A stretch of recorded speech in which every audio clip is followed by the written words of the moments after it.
Seguimos con análisis internacional aquí en BTV Noticias. Las elecciones en Estados Unidos que se están desarrollando en esta jornada tienen consecuencias que van mucho más allá de la política interna por el lugar que ocupa Estados Unidos en el concierto internacional, y por eso vale la pena entender qué es lo que se va a ver esta noche, qué es lo que está en juego, y para eso vamos a darle la bienvenida a Claudio Fantini. Claudio, ¿cómo andás? Buen mediodía. Hola Valentina, un gusto saludarte. Bueno, Claudio, ¿qué esperás que pase esta noche en este contexto tan raro en el que ya están advirtiendo que posiblemente no hayan indicios claros necesariamente de quién va a ser el próximo presidente?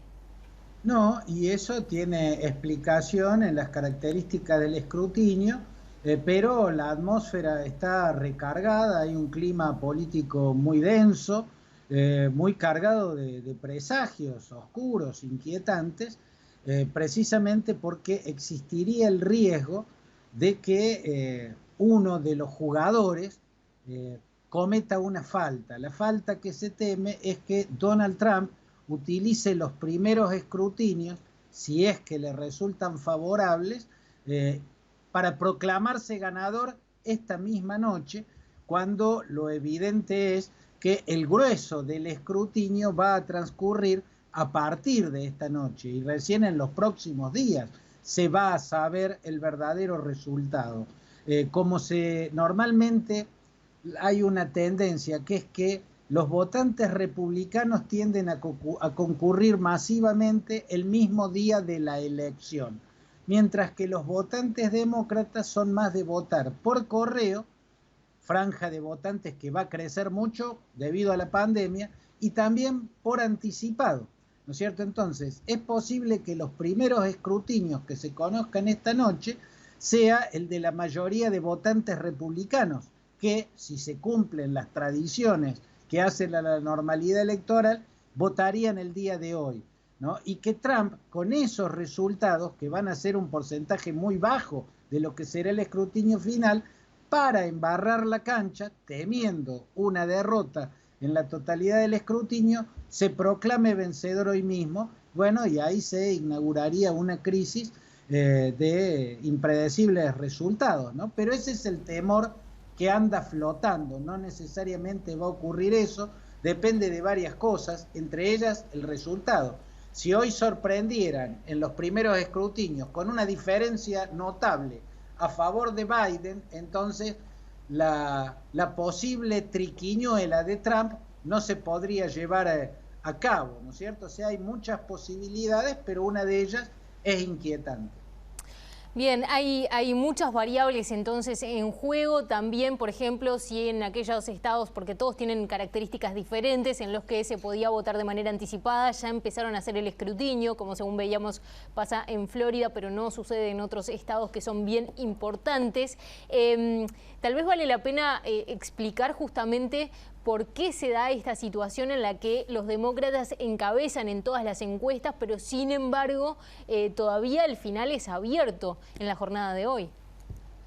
Eso ocurre, Valentina, por dos razones que son muy diferentes, o que van por separado. Por un lado, porque ha habido situaciones que, ante un liderazgo muy disfuncional, muy disruptivo como el de Trump, han naufragado. En el 2016 las encuestas señalaban una cosa y las urnas dijeron otras.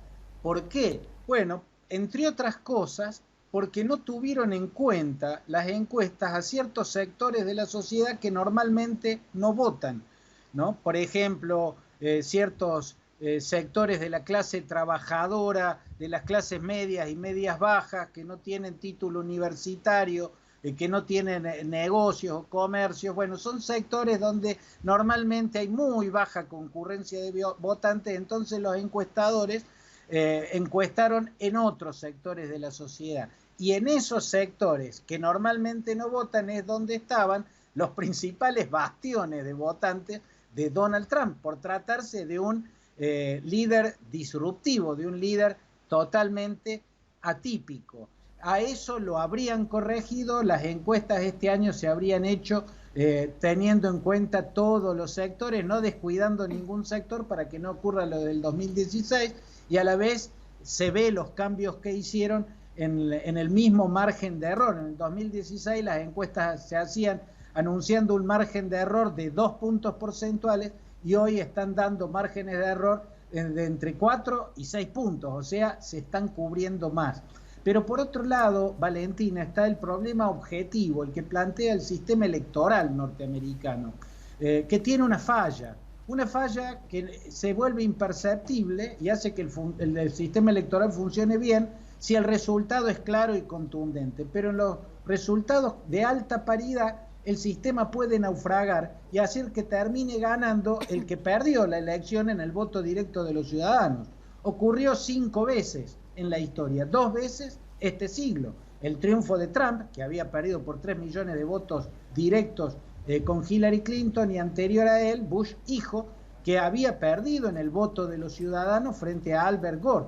Y en el siglo XIX hubo 3 casos. En la primera mitad del siglo XIX, John Quincy Adams había perdido en el voto popular y ganó en el colegio electoral, y después Hayes, Rutherford Hayes, en la segunda mitad, que había perdido en el voto electoral y ganó perdido en el voto popular y ganó en el electoral, lo mismo que ya sobre finales del siglo XIX, Benjamin Harrison. 5 casos en la historia que muestran que puede llegar al absurdo de ganar quien había perdido en el voto popular. ¿Por qué se produce esto, Valentina? Por una característica que yo espero que se cambie, ¿no? Que esta sea la última elección con ese sistema, y es que, salvo Maine y Nebraska, el resto de los estados manda todos los electores para aquel candidato que haya ganado, aunque haya ganado por un voto. Todos los estados tienen una cantidad de electores proporcionales a la población que tengan. O sea, los más poblados tienen más electores. Pero si un candidato gana, por ejemplo en California, por un solo voto, todos los electores del estado de California, que son muchísimos porque es el estado más poblado de los Estados Unidos, todos los electores se los lleva el que ganó. El que salió segundo, aunque haya perdido por un voto, no lleva ningún elector. Esto hace que un candidato pueda haber perdido en el voto general de los ciudadanos, pero ganó en 3 o 4 o 6 estados clave, que son los que más electores ganan, se quedó con todos los votos electorales de ese estado y por eso terminó en el absurdo de convertirse en presidente a pesar de haber perdido en el voto popular. Yo espero que esta sea la última elección que se hace con ese sistema, porque no es lógico, no tiene lógica que si un candidato gana por un solo voto, por poquito, lo que fuere, ¿no? Pero que la representación de electores no sea proporcional, que cada candidato lleve una proporción de electores acorde a los votos que sacó, porque ya está verificado con 5 casos en la historia, 2 de los cuales ocurrieron en este siglo, ¿no?